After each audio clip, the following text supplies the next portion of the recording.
guys, welcome back to my channel. It's BornFree here. It's been a while. I am so sorry, guys. A lot of stuff has been going on in the summer. Some good, some bad. It doesn't really matter. The point is I'm back, baby. And it's a bit cheesy. I just want to thank you all for your support and just being awesome and everything that you guys have done to prop me up and get me where I am. And big shout outs to East Coast Throwdown and ESL for letting me do live work, which has just been amazing. Big shout outs to the guys building my PC because we had some issues with it, but now it's fixed. I'm going to get a PC, which means I can stream and I can make videos like this a lot easier, because right now I have all this equipment and it's a pain in the ass. But once I get a webcam and stuff, I can just churn out some more videos, which would be great. So we did a Q&A, right? And I didn't answer any of the questions because I got like close to 100 questions, and they're all amazing questions, and I'm definitely going to answer them. So maybe this Friday we'll do like more of a casual, I'll answer some of the more personal questions. But the most requested question by far was Super Street Fighter 5. If there's a Super Street Fighter 5, what would I want to see from that? So I thought I'd do my top 10 for that, if that's cool with you guys. And what I really want to do is hear from you guys, because I like to keep my finger on the pulse. I want to know from you, what do you want to see in Super Street Fighter 5? Of course, there's this, like crazy idea of like the perfect Super Street Fighter 5. I don't think that's going to happen, right? I could do a whole nother video on that, to be honest. But in the realms of realism, what they can realistically do, I'll give you my top 10, and I would love to hear from you down in the comments. Two things I wanted to say. Thank you and Sir Go for hooking me up with this manga. I was trying really hard to get it. It was kind of out of stock and they helped me. So I'm really looking forward to this. Apparently Alex Valle is in it, so I'm psyched. And then wanted to say, oh, this artwork here I have in the background, I don't know if you can see it or not, but it's Sagat with a tiger. It's fucking sick. It's done by a guy called Superfoo Star. I'll put the link to his Twitter. He's got prints of this and all other kinds of awesome prints. He hooked me up at ECT because I was just like literally blown away by his work. And I'm not getting paid for any of this, by the way. This is just like me simply saying this kid is really good. And I really hope he does well in the future and sells and produces more work for the FGC. So let's get into it, right? Let's go top 10. All right, so number 1 is load times. And I'll tell you why. I shouldn't have to tell you why, but I'll tell you why. Load times are really important. Load times, when you're sitting on a screen for minutes on end and you're waiting to, do something, it feels like the game is not respecting your time. It feels like the game is not polished. It feels like the game is not programmed in a way. It just sends a lot of bad signals. Basically, when you load up that game as a casual player, I like to represent the casual player. You load up that game and it takes you like so long to get into a match or do anything or navigate or whatever. It's a pretty horrible feeling. User experience has the word experience in it, and it makes you feel a certain way. And before you even get into a match, it makes you feel like I've wasted my money. So that's the polish, that's the love, that's the attention that should go into a game. And so, a lot of my stuff, my top 10 has to do with packaging in a way, has to do with the things, the elements around the game. And people often say, I don't care about anything but gameplay, but that's not true. Because every time something is taken away, people go, oh my God, I didn't realize, I do care. I do care if I'm playing characters, not functions. I do care about graphics. I do care about netcode and load times and all that stuff. People do care. Most of us care. And also, most of us want to see the FGC grow, so we want, more, casual players to come in. We do. So that's my first one, is load times for sure. Number 2, I have a little list on the floor here.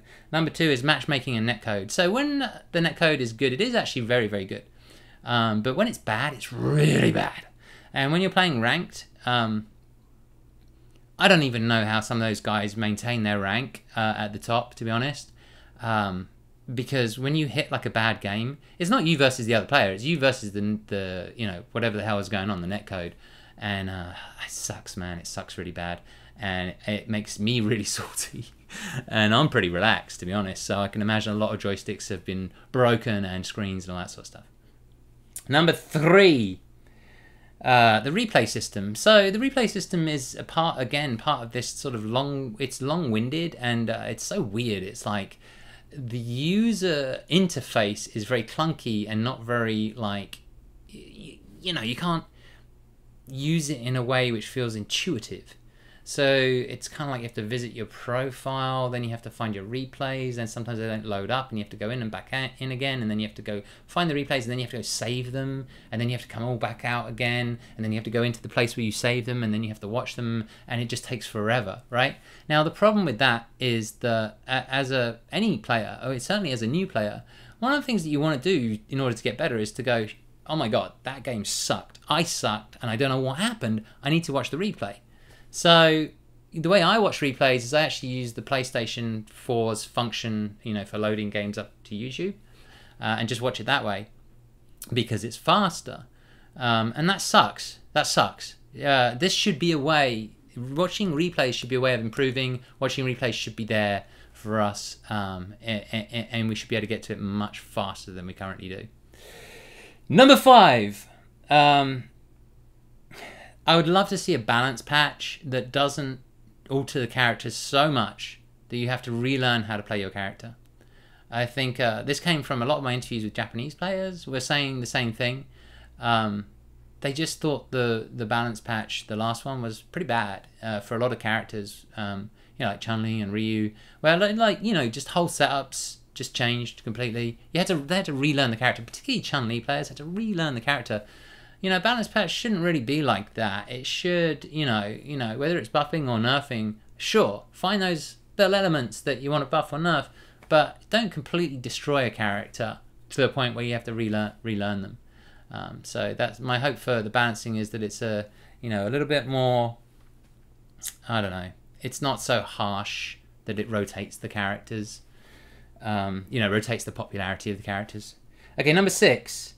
In-game communication. This is a huge one for me.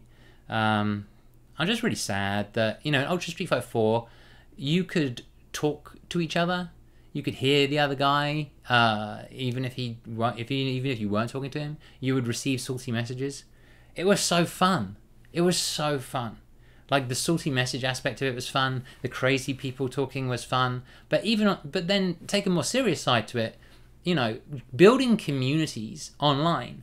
I don't want to necessarily have to go to a separate place like a Discord or whatever, right? I know those are important, but I also want just the game to connect me with people. For me to be able to say, hey man, that was a great game, and you have a really strong, Karin.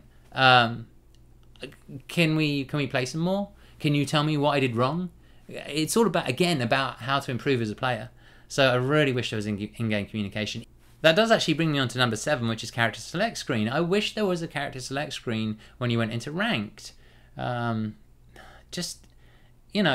makes it more interesting for people who play a lot of different characters. I actually don't, but I probably would consider it if I had the option of just sort of choosing another character. And there are a lot of people who want to do exactly what people are allowed to do in the CPT, by the way, which is when you lose the first game and you get the run back, maybe you want to switch characters. Why can't it emulate the CPT? Why can't we go to a character select screen? I think battle settings is a bizarre thing. I thought it was only going to be in the beta, but it carried on.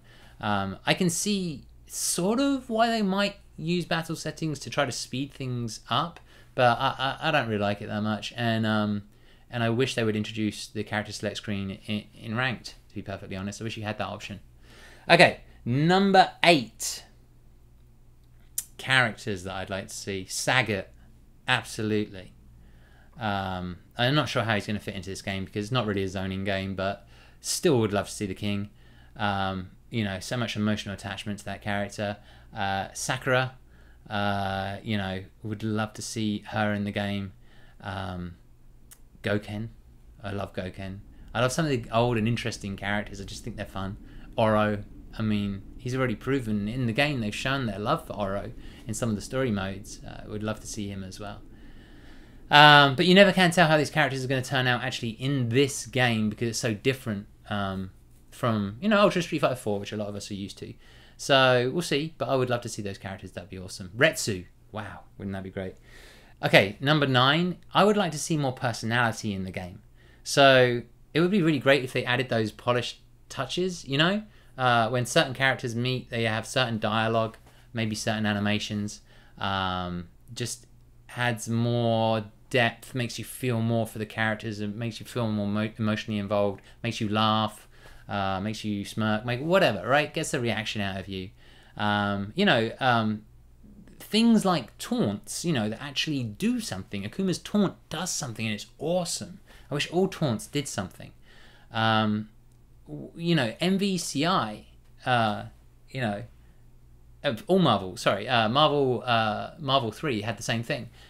Hulk, when he switches characters in, he doesn't use their real names. That's quirky. That's it's an intricacy of the character. It's funny. He's like Puny Knight for Arthur, and he's like dumb magician for Doctor Strange, and that stuff's funny. Like, I would love to see more character in the game.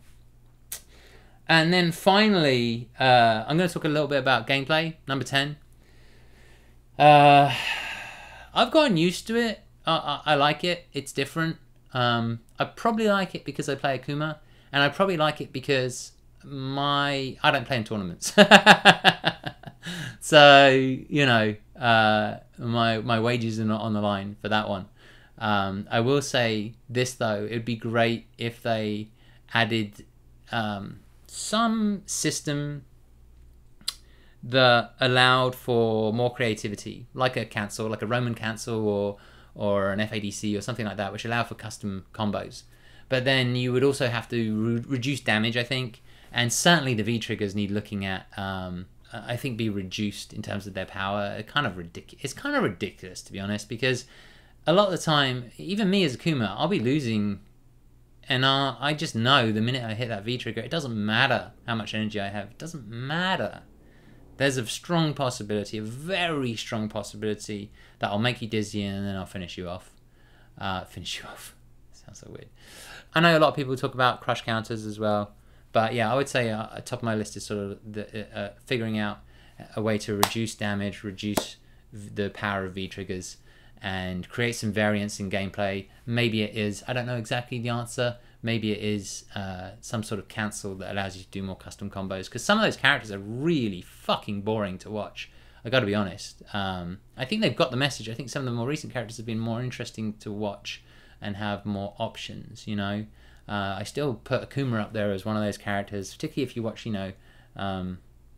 Takedo. Takedo works on all these creative answers to various situations, whereas a lot of the other characters, it's not really like that. It's like the same combos, and it's the same situations. It's the same guessing game. It's the the throw bait game, where no one says shimmy anymore, apparently. So yeah, those are my thoughts, to be honest, and I would love to hear your thoughts in the comments below. Thinking about lots of different types of videos to do in my channel now. With the PC, it's going to be really helpful for me to churn out stuff. Yeah, I'm excited about that. And just wanted to say, if you like this video, like it. If you haven't subscribed and you do watch my videos, subscribe, because there will be plenty more in the future. And, that's it, guys. Peace out. Have a wonderful evening.